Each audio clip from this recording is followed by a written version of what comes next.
Former Pakistan Prime Minister Imran Khan walked back on his comments to the British Guardian newspaper about the attack on Salman Rushdie. Khan had said, "I think it is terrible, sad," while talking about the attack. Khan said the anger against Rushdie among Muslims was understandable, but he felt this is not how the response should be. Expressing his U-turn on Twitter, Khan accused the newspaper of taking his comments out of context. Khan said he was referring to how a Sri Lanka citizen was lynched and burnt alive in Sal court for his alleged comments against the Islamic prophet, and not Rushdie. He said he remained steadfastly against Rushdie and had even refused to share platforms with him. Many icons from the Muslim community had to recant their sympathy for Rushdie after they were trolled, mocked, and threatened on social media.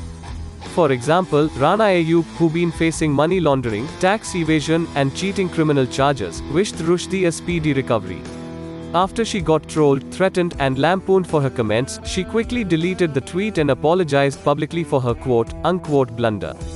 She contributes to the Washington Post.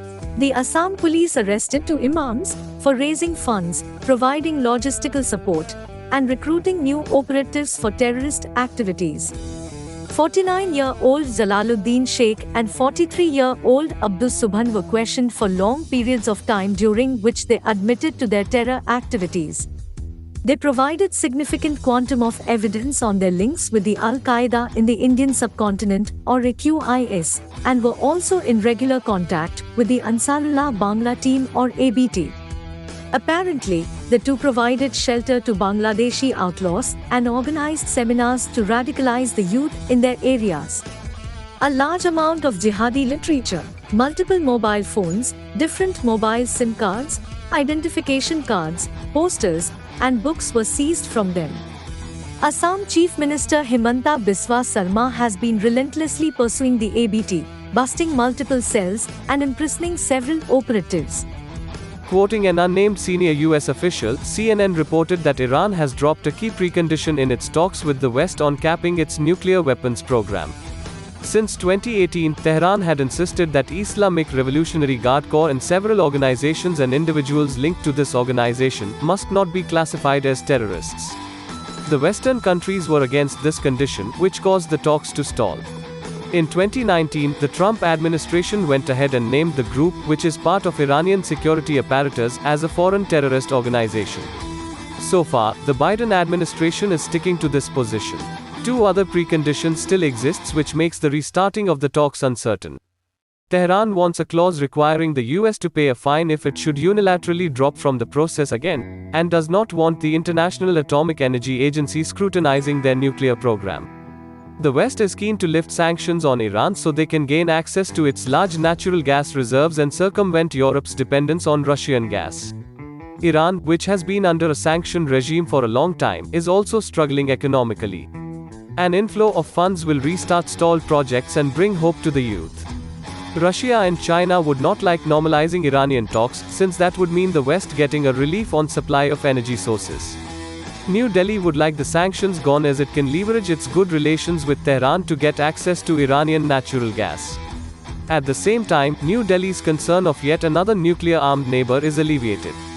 Israel will be the most upset if a deal should go through, because it views Iran to be its largest sworn enemy in the world. Tel Aviv has already normalized relations through the Abraham Accords with the Sunni world, starting with Saudi Arabia and UAE. It has resumed diplomatic relations with Turkey. It is unclear whether this report has any truth to it. Tehran and Moscow have solidified their relationship through various treaties and deals. It is very unlikely that Tehran would make such a large concession without taking Moscow into confidence. The US foreign policy apparatus has been under immense pressure domestically for non-performance and misplaced priorities at the cost of domestic compulsions. It remains to be seen whether this report has any validity. China's coal imports hit a 5-year high at 7.4 million tons in July, a 20% increase from its June numbers. As Western nations avoid coal imports from Russia due to self-imposed sanctions over Ukraine, China and India have ramped up their imports of energy raw materials. Russia has been selling heavily discounted oil, gas, and coal to what it calls friendly countries in order to circumvent sanctions. With large populations with low per capita GDP, both countries have used this opportunity to buy large quantum of inputs to meet their energy needs. While Europe and the USA are mired in runaway inflation and economic slowdown, India and China have so far managed their economies to maintain sustainable levels of inflation. Russian thermal coal with a heating value of 5,500 kilocalories reportedly traded at about $150 per ton in late July, while similar coal from Australia sold at over $210 per ton. China is Russia's largest coal market, accommodating 50 million tons valued at $7.4 billion last year. Transporting coal via rail and sea, Russia fulfills 15% of China's coal needs. China also imports heavily from Indonesia, though cheaper. That coal has a lower heating value at 3,800 kilocalories. If you like this content, please press the like button and share it with your family and friends. Please consider subscribing to this channel. It is free. Press the bell icon to receive notifications about new content.